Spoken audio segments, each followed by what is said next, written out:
Marina Rollman, Bonjour.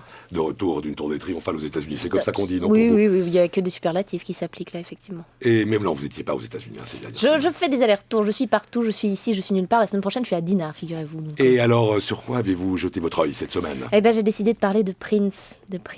Alors, un peu de contexte d'abord. À l'époque de la royauté française, quand le pouvoir passait d'un monarque à un autre, il était de coutume de s'exclamer « Le roi est mort, vive le roi ».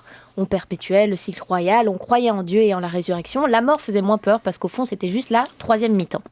En 2016, on ne croit pas en Dieu, l'aristocratie fait de la musique et on se lamente que les princes n'aient pas de successeur désigné.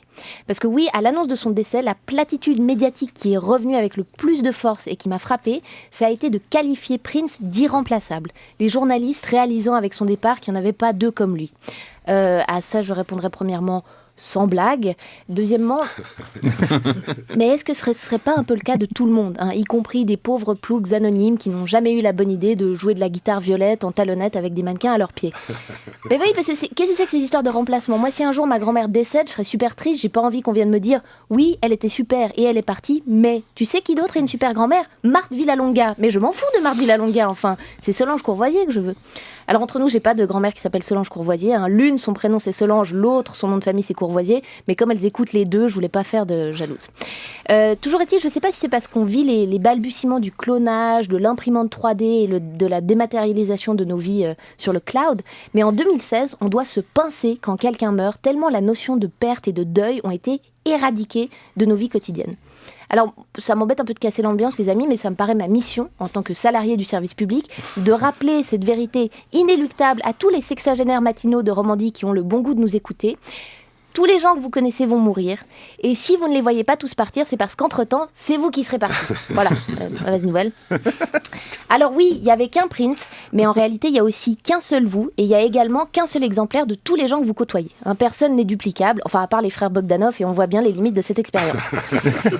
En plus, le désavantage avec les mortels pas connus, c'est que de réaliser leur valeur après leur départ, eh ben, ça fera même pas toucher des royalties à qui que ce soit. Alors oui, on peut se lamenter du départ d'un grand artiste dont en fait on ne connaissait rien, et puis poster des statuts un peu opportunistes comme ça sur les réseaux sociaux, du genre « Oh, Bohemian Rhapsody a changé ma vie » ou alors « Je l'avais adoré dans le flic de Beverly Hills » pour le seul frisson de choper des likes. On peut sur les réseaux toujours ironiser sur le deuil public, alors qu'au fond la plupart des fans, même si elles postent des liens sans imagination, ressent tout de même l'émotion sincère d'avoir vu sa vie touchée par la grâce d'un grand artiste. On peut enfin ne rien poster du tout parce qu'on est Suzette Sando et qu'on n'est pas sur Facebook. Je vois que vous espionnez tout. Je suis allée vérifier. Mais s'il y a une chose qui est sûre, c'est que Prince a beau être absent, son œuvre est tout sauf abstraite. Prince, c'est pas des 1 et des 0 sur un serveur informatique. Prince, c'est l'incarnation par excellence. Le corps, le rythme, le présent. Donc aujourd'hui, le meilleur hommage qu'on puisse rendre au kid de Minneapolis, c'est de prendre une seconde pour réaliser que breakfast can wait, parce que vous devez dire à the most beautiful girl in the world, I want to be your lover. Et si elle vous demande ce que vous avez dans votre dirty mind, amenez-la contre vous, retirez-lui son pink cashmere, enivrez-la de soft and wet kisses et susurrez-lui Do me baby. Le prince est mort, vive les vivants.